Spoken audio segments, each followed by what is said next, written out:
என்னோட ஒரு ஒரு தெளிவான கேள்வி கேக்குறேன். பேனிக் அட்டாக் வந்தா என்னங்க பண்ணும்? பேனிக் அட்டாக் வந்தா ஆக்சுவலி ஒரு டாக்டர் என்ன டாக் பண்ணி எனக்கு அனுப்பிச்சிருந்தாங்க. ப்ரோமோ இதெல்லாம் பார்த்து மக்களுக்கு பேனிக் அட்டாக் வந்து போய் கிடக்குறாங்க. இல்ல பேனிக் அட்டாக் மீன்ஸ் நிறைய பேர் நிறைய விஷயங்களை சொல்றதுனால ஒரு டாக்டர் 10 years எக்ஸ்பீரியன்ஸ்டான ஒரு டாக்டர் வந்து அவரோட பேஜ்ல போட்டிருக்காரு. நான் என்னோட பேஜ்ல கூட டாக் பண்றேன் பாருங்க.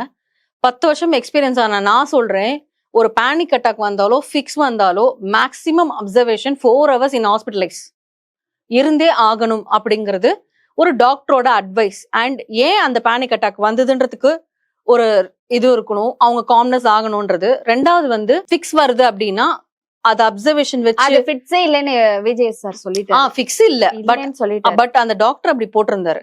சோ இது ரெண்டுமே அப்படி இருந்தா மேக்சிமம் 4 hours ஆகும். 40 minutesல ரிட்டர்ன் வர்றதெல்லாம் வந்து பேனிக் அட்டாக்கு உண்டான மரியாதை போச்சேமா உன்னால அப்படிங்கிற மாதிரி அவர் போட்டிருந்தாரு.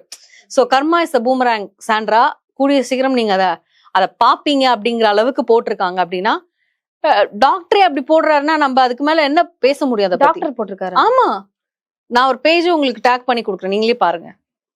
ஓகே, அவர் 10 years எக்ஸ்பீரியன்ஸ். இப்போ எனக்கு வந்துட்டு எல்லாருக்குமே ஒரு டவுட் என்னன்னா, விழுந்த போது அந்த அதிர்ச்சியில அவங்களுக்கு ஏதோ ஒரு மயக்கம் வந்தது, படபடப்பு எல்லாமே. அதுதான் ஆக்சுவலி இருந்துங்க. கண்ணுல அடி வாங்கின ஒரு கண்ணுல அடி வாங்கி சுழட்டி போய் விழுந்த பார்வதிக்கு பேனிக் அட்டாக் வந்த மாதிரி. அதுதான் ஆக்சுவலி நான் வந்து இதை கிளியர் பண்ணணும்னு நினைக்கிறேன். பார்வதி வந்து ஒரு ரா மெட்டீரியல். பார்வதிக்கு அவங்களுக்கு எது அஃபெக்ட் ஆகுதோ அதுக்கு அப்படியே ஆப்போசிட்டா அவங்க வந்து ஐ மீன் என்ன சொல்றதுன்னா நடிக்கிறதோ.